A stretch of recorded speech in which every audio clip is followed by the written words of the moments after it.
Hi, everyone. My name is Iris J. Gilday, and I'm an associate professor working at the University of Toronto. I work in the Book and Media Studies program. I mostly teach cultural studies classes. I teach more about media and trauma now, and I also am an expressive arts facilitator in community, and I work with gendered violence and trauma, and I work a lot with aesthetic discourses, and most of my writing now is in autoethnography and autoethnographic aesthetics. And so today I'm so happy to be participating in this conference. I think this is such a wonderful conference. And my topic is autoethnographic aesthetics and the eco-self, cultivating and reclaiming narratives in art, nature, and self-awareness. And I'm really, this is a very interdisciplinary topic, as you can see from all the names in this long title. I'm really focusing on cultivating self-awareness through kind of autoethnographic aesthetics as a mindful practice of art making and cultivating awareness of what we can consider this idea of an eco self, one's innate, often in this day and age, unconscious relationship with earth and relationship with nature. And from this perspective, that part of shifting paradigms and part of responding to climate crisis is cultivating individual and collective eco self-consciousness, eco-consciousness, as we might call it. And a lot of this work comes out of the tradition of eco-psychology, which I'll talk a little bit about. We only have a few minutes for me to present this, and I just want to present a little bit of theory so that I can leave you with some images, and then we can have a conversation when we gather together. I will just begin with the theoretical route that I am working with the tradition of eco-psychology here. And very briefly, eco-psychology, which really became a formal discipline in the 90s, but there's lots of influences, especially in the 70s, 60s, and 70s in a Western context. And that said, indigenous knowledge systems, I would say, are really the rootedness of many ideas that are coming forth in eco-psychology, and really moving towards integrative understanding of relationship with land. And the difference between, I would say, eco-psychology and traditional Western practices is Western practices of psychology. We go to the family of origin, we go to childhood, we go to those first early experiences of forming self and how that carries forth through our growth, development, and into our adult psyche. And healing often is revisiting some of those experiences. From an eco-psychology perspective, the framework is very different. The framework is that our origin is actually not the family.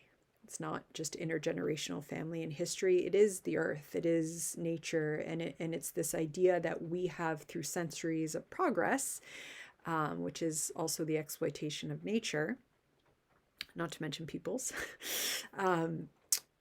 we have disconnected a collective consciousness from our interrelationship with land.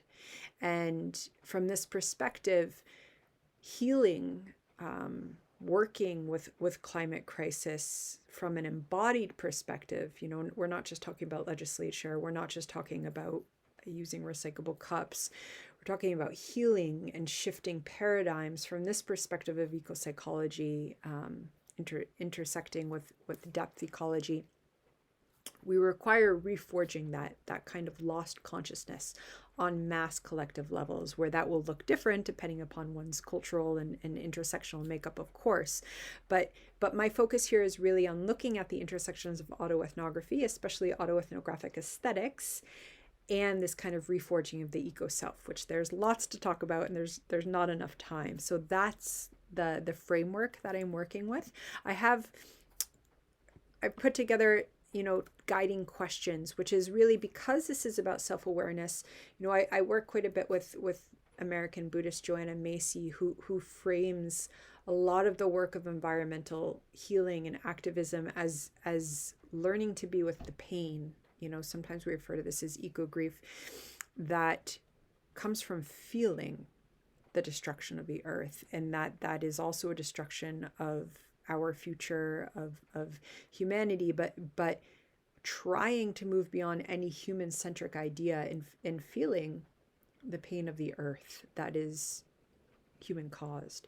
And so my question is, how does an interface of autoethnography and aesthetic discourse craft discourses capable of speaking to such complicated histories of wounding at the intersections of environmental destruction and human pain? How might an autoethnographic aesthetics offer a practice to cultivate a type of mindful awareness, emotional awareness, presence for healing and attending to this wounding, which Joanna Macy claims is a wounding that is an inseparable relationship between the pain experienced by Earth and pain experienced by humans. And again, this isn't to make the focus on pain a human-centric. It's to acknowledge that pain, which collectively is, I think, unconscious and kind of disengaged from this very colonial idea of land is there to be exploited versus land is that which we are always and have always been in relationship with, and we have not honored that relationship. And my move to aesthetics is, again, this comes directly from trauma theory and the understanding that certain experiences, parts of the psyche, naturally resist the explicit, resist the categorical. So much research now shows that when we're dealing with especially significant trauma, that it's actually re-traumatizing to try and use ordinary linear language because the experience itself rejects that and how our psyche processes the information. And much of trauma frameworks position kind of traumatic memories or traumatic experiences as less than or other than. And all of my work is simply about opening up different ways of knowing the body, art, different ways of knowing, and how that practice of knowledge making, whether it is through aesthetics or whether it is through relationship with nature or it is through a body-based awareness, that when we integrate these different ways of knowing, it is an intrinsically healing process that ripples out and shifts paradigms from the inside out. And so my curiosity and my own autoethnographic practice and nature-based spirituality intersects these questions of the eco-self and how we can come to use what I call a phenomenology of aesthetics as a language itself that invites experiential and relational encounters as a means of reclaiming, as a means of healing, as a means of reforging the eco-consciousness, which collectively we can look at as potentially severed or lost or buried underneath our current paradigms of meaning making in societal organization.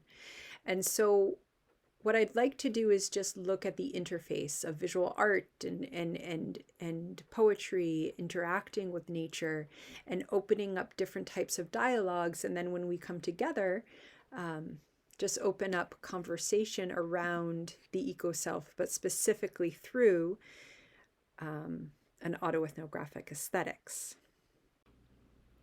She pulses, some days lying deep in darkness, but listen. My psyche, this world, remember. She speaks, but listen. My veins pulsing, coursing into yours. And so now for just a few moments, I'll invite you to imagine how you would invite breath and embodiment and art encountering nature, inviting you to come into your body and breathe in, exhale, breathing in, breathing out, imagining how you would write the ripples of water in the world they open you to, what it would be like to feel in relationship with the birds, the sky, the vastness, breathing in onto shore, breathing out into depths, returning in. Ideally, we would have another 10 minutes and we would work with the images, and I would take you through poetic inquiry prompts to open up some of the effective qualities of interacting with nature digitally. Ideally, we would actually just be walking in the woods together, but such are the constraints of the world. So instead, I'll just leave you with those images and these last thoughts. And thank you so much. And I look forward to talking with you when we gather virtually.